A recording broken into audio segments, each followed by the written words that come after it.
1722-ից 1730 թվականների ընթացքում Սյունիքում սկսվեց ազատագրական պայքար։ Այդ շարժման նպատակն էր կասեցնել թուրքական հարձակումը դեպի արևելյան Հայաստան, ինչպես նաև Սյունիքը մաքրել օտարներից եւ ազատագրել այն։ 1722 թվականին հայ ազատագրական գործիչ Ստեփանոս Շահումյանը դիմում է վրաց թագավոր Վախթանգ 6-րդին եւ խնդրում, որ իր բանակում գտնվող հայ նշանավոր զորականներից մեկին ուղարկի Սյունիք ազատագրական պայքարը գլխավորելու համար։ Նույն թվականի վերջին մի խումբ զինվորականների հետ Սյունիք է գալիս Դավիթ բեկը։ Դավիթ բեկի խիզախության ու հերոսական պայքարի հետ մեկտեղ ժամանակակիցները նշում են նաև զորավարի շատ խիստ բնավորության, ինչպես նաև կարգապահության մասին։ Դավիթ բեկը արտաքին թշնամու դեմ պայքարից զատ անողոք պայքար մղեց նաև ներքին թշնամիների դավաճանների դեմ։ Սյունիքում գտնվող անմիաբանների ու դավաճանների ցանկում ամենահայտնի անուններից էր Տաթևի Մելիք Դավիթը, ում անվանում էին նաև Մելիք Բաղար։ Մելիք Բաղարի դավաճանության մասին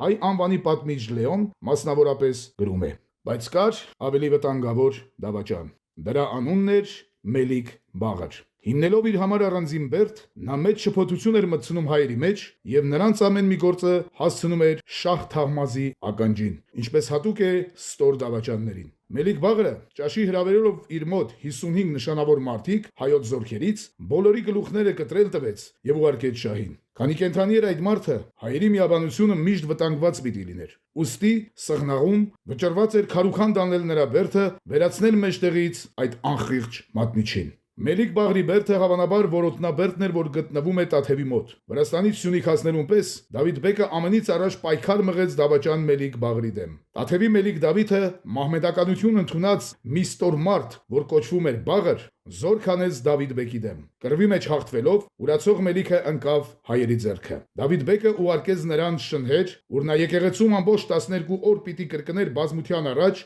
ժողովրդական մի առած. լույսը լուսավոր չի հավատին, վայ ուրացող մարդուն։ Դրանից հետո դավաճանը գլխատվեց եւ այդպիսով ազգային գործը ազատվեց մի չար թշնամուց։ Դավիթ բեկը գլխատելուց հետո Մելիք Բաղարին գրավեց նաեւ նրա բերդը ու վերացրեց մահմեդակադների համար Սյունիքում կարևոր ամրություն հանդիսացող այդ տարածքը։ Դավիթ բեկի կողմից Սյունիքի դավաճաններից մեկը ստացավ իր արժանի պատիժը։